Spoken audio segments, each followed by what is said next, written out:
브루스 윌키슨이 쓴 야베스의 기도라고 하는 책이 있습니다. 아마 들어본 적 있을 텐데요. 나온 지가 좀 꽤 됐습니다만 이 책이 나올 당시에 정말 세계적으로 인기를 끈 그런 책이었습니다. 그래서 베스트셀러가 되었고 우리나라에도 번역이 되어 와서 굉장히 많이 팔린 것으로 압니다. 그리고 또 야베스 기도라는 그런 복음성가도 이렇게 만들어주고 했고, 그래서 이 책이 막 인기를 끌고 또 야베스 기도 내용 구절 자체가 굉장히 짧으니까 우리도 이 야베스가 받은 복을 한번 받아보자. 그래가지고 이 야베스 기도를 그대로 따라하는 것이 아주 한때 유행이 된 적이 있었습니다. 지금은 그렇게 하는 분이 드문데 하여튼 그런 적이 있었어요. 역대상 4장 10절에 나오는 그 기도인데 이렇습니다.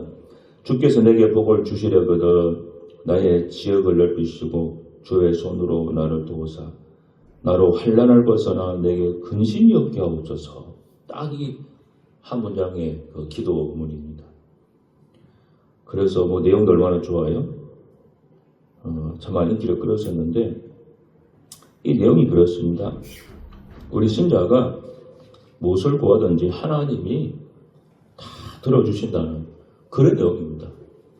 얼마나 좋아요. 기도하면 다 들어주니까. 그래서 이 야베스 기도 그 책이 나오고 막 사람들이 따라 했을 때 이 기복주의 사상, 그러니까 너무 복만 달라고 하는 그런 기복주의 사상을 일으킨다라고 하는 그런 반론도 꽤 있었습니다. 그래도 어찌됐든지 간에 이 책 때문에 기도하는 사람들이 더 많이 늘어나니까 그런 점에서는 또 유익한 것이 아니냐 그런 주장도 좀 있었습니다. 어쨌든지 간에 우리 기도의 가장 1차적이고 그 근본적인 내용은 출발은 야베스의 기도와 사실은 같을 수밖에 없습니다.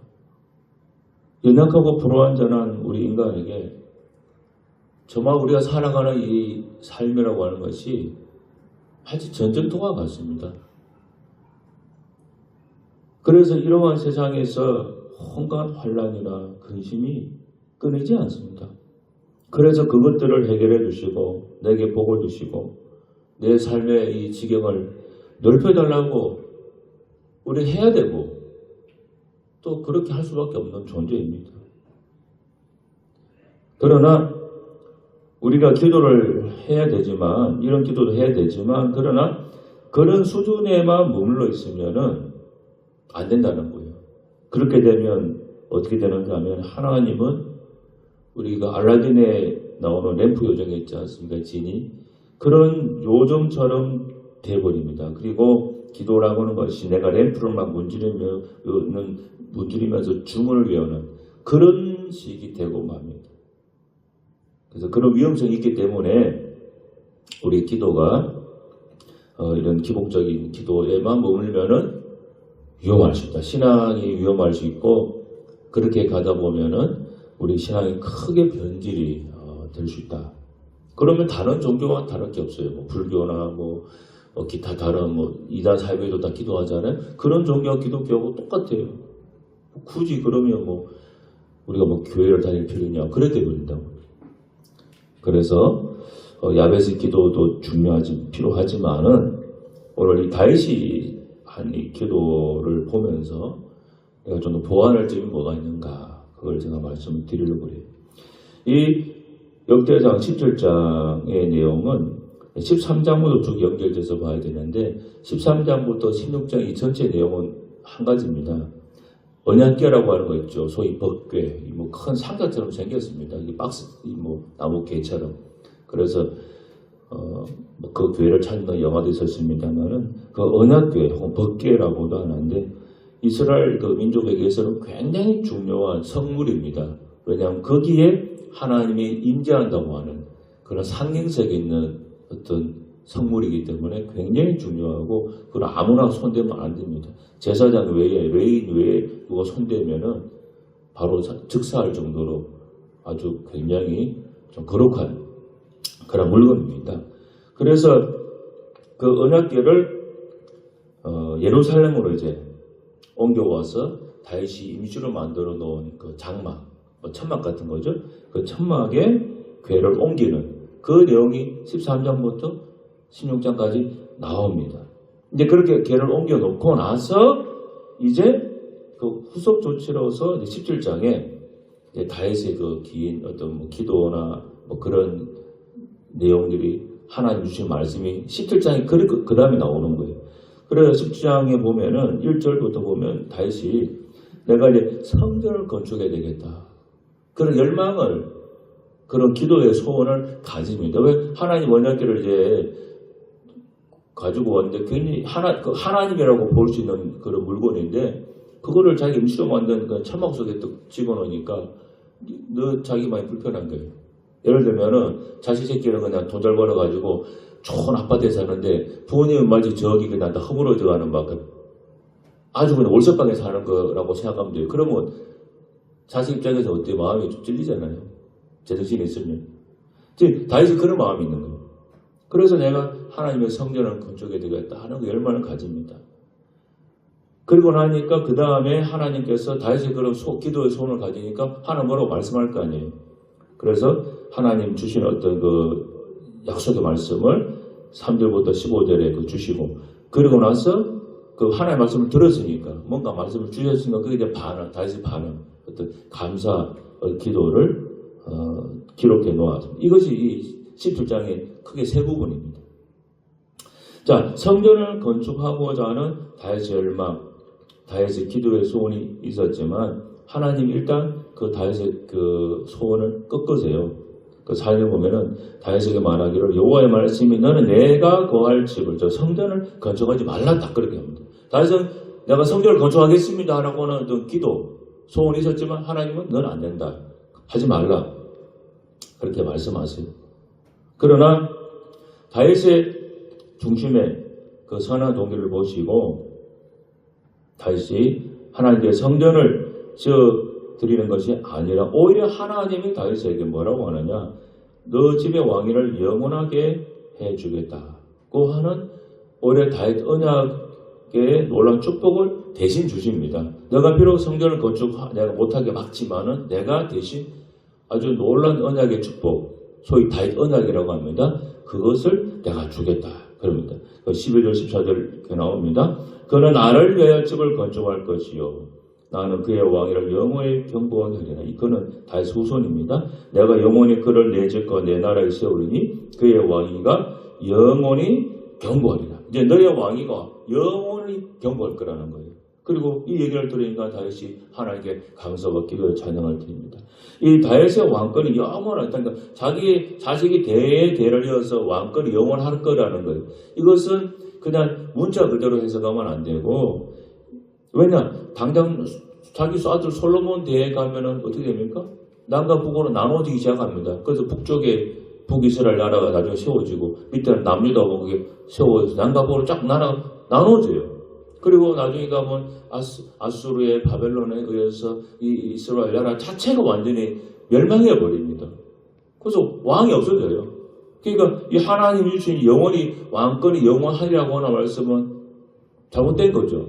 그렇게 해석하면 안 되고 하나님이 영원할 거라고 하는 말씀은 세속적인 왕권이 아니라 예수 그리스도가 유다집 다윗의 후손이잖아요. 예수님이 오셔서 온 인류를 구원하심으로써 이제는 구원받은 그 백성이 하늘나라 백성 시민이 됩니다. 그래서 주 예수님께서 그 영원한 왕이 되시고 이 성도들이 하나님 나라의 백성이 됨으로써 영적인 왕권이 영적인 왕의 후손이 이어져가는, 왕권이 이어가는 바로 그 얘기를 해주고 있는 겁니다. 그래서 다윗 언약은 바로 그렇게 해석을 하셔야 됩니다.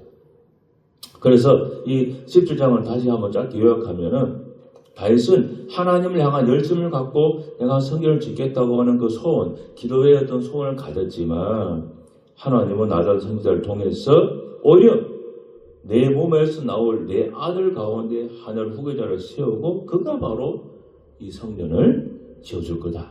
그렇게 대신 말씀하셨습니다. 그리고 또 후손의 위를 영원히 견고하게 해주겠다는 언약의 축복을 해주셨죠.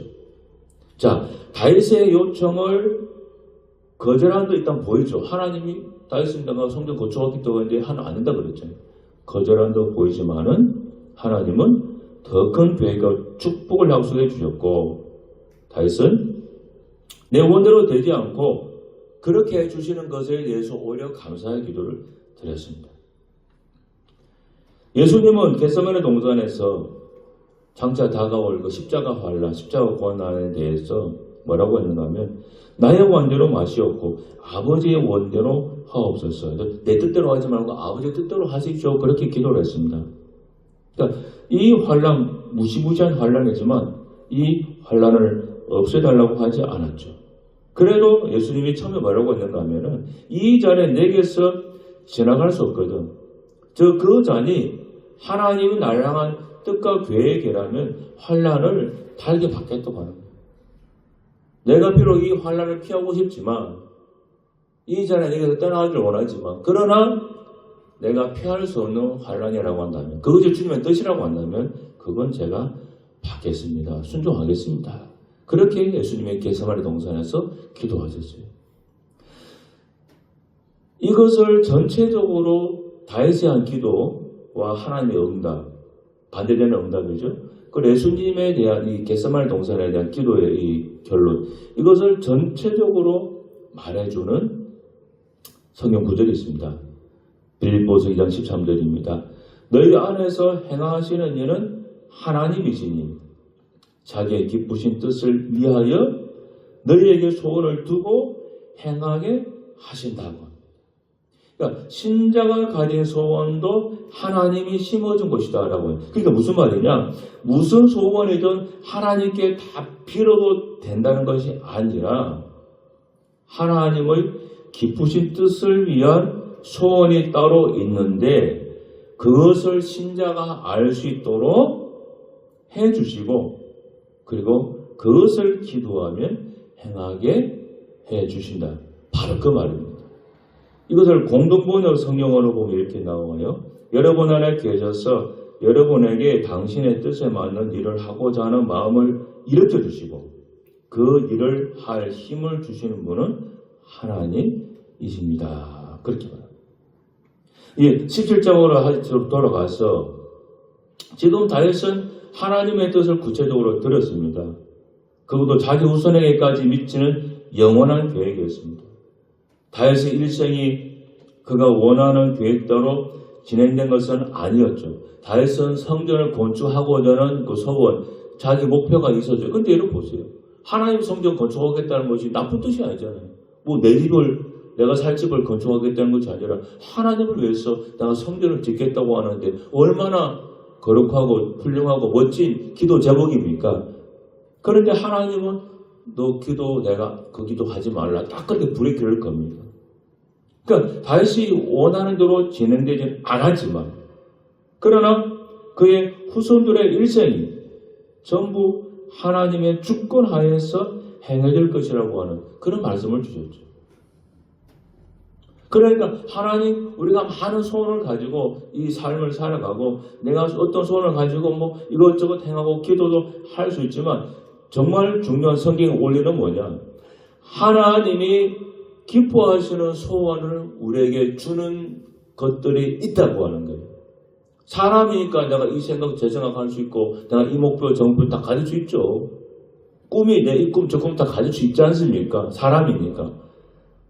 그러나 그 많은 것 중에 하나님이 기뻐하시고 하나님이 주신 소원과 계획과 목표가 그 안에 들어있다고 하는 거예요. 요즘은 잘 모르시겠지만 요즘은 다 쌀을 우리가 가을에 추수해가지고 이제 뭐 기계로 다 탈곡하고 그걸 공장에 가가지고 다 구분해서 포장해서 나오잖아요. 그래서 요즘은 그 쌀 씻어 밥할 때 그 쌀 안에 돌이 들어있지 않습니다. 뭐 거의 99.9% 없다가 보면 돼요. 돌 없습니다. 근데 제가 어렸을 때, 제가 초등학교 다닐 때, 그때 쌀 사가지고, 어머니 쌀 사가지고 와서 밥 하잖아요. 그러면요, 밥 먹다 보면 돌 씹는 경우가 종종 있었습니다. 밥 먹다가 막 부지직해요. 그거 돌 씹은 거예요. 돌. 그래서 막 밖에 나가서 물 헹궈 버리고 그랬는데, 그런 일이 이제 어릴 때는 심심치 않게 있었습니다. 그러니까 시중에 파는 그 쌀 안에 돌이 종종 들어가 있어요. 그래서 어머니가 이제 밖에 쌀을 사와가지고 밥할 때 채가 요렇게 채가 바구니 같은 거 있죠. 구멍 펑펑 뚫리는 채라고 하는데, 채에다가 이제 밥 씻고 막 물에 이렇게 막 흔들어서 걸러내. 그러면 돌 같은 게 뚝뚝 떨어져요. 참 미세한 돌들이. 그러면 그렇게 해가 밥을 하는데, 그래도 돌들이 남아있어가지고 돌을 이렇게 씹어서 이빨이 깨지기도 하고 그런 경우가 종종 있었습니다. 여러분, 이렇게 생각하시면 돼요. 우리가 좀 많은 기도할 수 있고 많은 소원을 가질 수 있습니다. 그런데 그 중에 하나님이 원하시는, 기뻐하시는 소원이 있고, 그냥 내가 원해서 내 욕심에 나오는 그런 것도 있다는, 그걸 걸어내야 한다는 거예요. 그것이 바로 빌립보서 2장 13절이고, 다윗을 보세요. 다윗은 그 하나님 성전 건축하겠다고 하는 그렇게 귀한, 얼마나 훌륭한 목표예요, 여러분.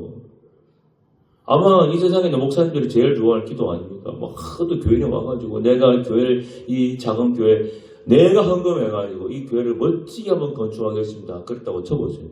그러면 반대할 사람 아무도 없습니다. 다 좋아. 아이고 훌륭하시다고. 근데 하나님은 딱 안 된다고 하시죠. 그거는 네가 할 일이 아니다. 딱 그렇게 막습니다. 그리고 다윗은 그것을 딱 내려놓죠. 자기가 하지 않습니다. 할 수 있음에도 안 합니다. 다윗이 성전을 건축할 능력이 있고 돈도 있고 자원도 있고 기술도 있고 다 있습니다. 그런데 다윗이 하나님 하지 말라고 하니까 안 해요. 그리고 그렇게 순종하니까 하나님이 더 큰, 더 훌륭한 약속과 계획을 다윗에게 주시고, 다윗은 그 뜻을, 하나님의 뜻을 받고 자기 소원으로 삼고 이제 남은 일생 그걸 가지고 기도하면서 살아가요. 그래서 자기 자손 대대 이어가면서 하나님 주신 그 약속들, 다윗이 품었던 하나님 주신 그 소원들을 기도했기 때문에 이루어져 가는 것을 성경을 통해 볼 수가 있다고 하는 것입니다. 그래서 우리 모든 인간사는 하나님께서 전적인 주권으로 다 진행되어 갑니다. 사람이 소원을 가지게 되고 반드시 기도라는 통로를 통해 그 하나님의 계획이 수행되어집니다. 그래서 이 기도라고 하는 것은 뭐냐? 내 소원을 이루기 위해서 하나님의 능력을 빌리는 것이 아니라고 하는 거예요. 하나님의 주권적 계획을 인간의 책임이 지고 대신 이루겠다고 하는 그런 헌신이 이기도 하고 수단이라고 하는 거예요. 우리 하나님의 주권만 강조하면, 그러니까 하나님 모든 걸 다 알아서 하신다. 이것만 강조하면은 우리 신자는 기도에 등한해집니다. 왜? 하나님 다 알아서 할 텐데 내가 기도해서 뭐하냐? 그렇게 돼요. 그래도 반대로 기도의 능력만 강조하면, 즉 기도하면 다 된다. 이런 생각을 가지게 되면은 우리 신자는 기도 만능주의에 빠질 수가 있어요. 그래서 큰 병에 중병에 걸렸는데도 불구하고 기도하면 다 되는데 그렇게 하면서 오히려 병원 당하고 병을 키워서 사람이 크게 문제가 생기는 그런 일도 생깁니다. 실제로 그런 사례들이 있습니다. 그래서 우리는 하나님의 주권과 이 기도의 책임이 균형을 이뤄야 돼요.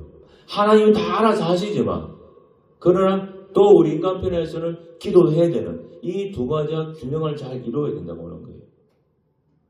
하나님 언제 어디서든지 너희가 나의 집을 짓는 것이 아니라 내가 너희를 위하여 집을 세운다. 그렇게 했습니다. 그래서 반드시 우리는 하나님이 들려주신 그 계획을 붙들고 기도해야 됩니다. 다윗이 비록 훌륭한 소원이 있어서 하고자 했지만 하나님이 이것은 내가 원하는 소원이 아니니까 내려놓아라. 그러니까 다윗은 그 다음에 하나님 주시는 소원을 붙들고 그 다음에 기도를 해나가지 않습니까? 꼭 그렇게 하셔야 됩니다. 그래서 우리는 항상 하나님의 뜻을 먼저 묻는 그런 마음의 자세, 기도의 자세를 가지셔야 됩니다. 그리고 우리가 그런 하나님 뜻이 무엇인지 알고자 기도하면 하나님께서 반드시 어떤 식으로든지 간에 가르쳐 준다는 것입니다. 절대로 하나님께서 우리 그렇게 뜻을 알고자 하는 것을 가르쳐주지 않는 법은 없습니다. 물론 우리는 사람이기 때문에 처음부터 하나님의 그 계획을 알고 기도할 수는 없어요. 물론 다 알고 기도하면 제일 좋겠지만 사람이니까 내 생각도 있고 또 욕심도 있고 뭐 여러 가지 정보들이 있기 때문에 하나님 계획을 다 알고 기도할 수는 없습니다. 그래서 우리는 첫째 무엇이든 다 기도할 수도 무엇이든 다 기도해야 돼요. 일단 필요한 게 있으면 일단은 다 해야 됩니다. 다 해봐야 돼요. 자, 그렇게 시작을 해야 되고 그렇게 기도하면서 하나님이 기뻐하는 것이 뭐냐? 우리 자꾸 물어가면서 기도를 해야 돼요.